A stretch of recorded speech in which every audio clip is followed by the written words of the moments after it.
Isa na namang viral video ang ibabahagi ko sa inyo, ang nakakatindig balahibong revelasyon ni Senador Amy Marcos patungkol sa ating presidente Bongbong Marcos na siyang kanyang kapatid. Dito niya isiniwalat ang malubhang karamdaman daw ng kanyang kapatid. At ito naman ay inalmahan ng tagapagsalita ng Pangulo na si Jose Claire Castro. Pakinggan po natin ang kanyang sinasabi. Maraming salamat sa inyong panonood. Follow for more. Pinsi ko pa si Bongbong. Pakasalan mo na si Lisa.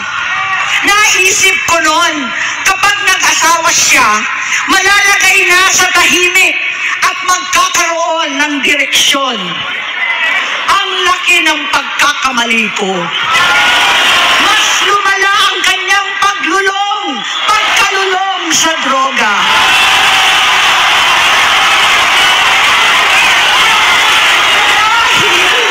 Parehas pala silang mag-asawa.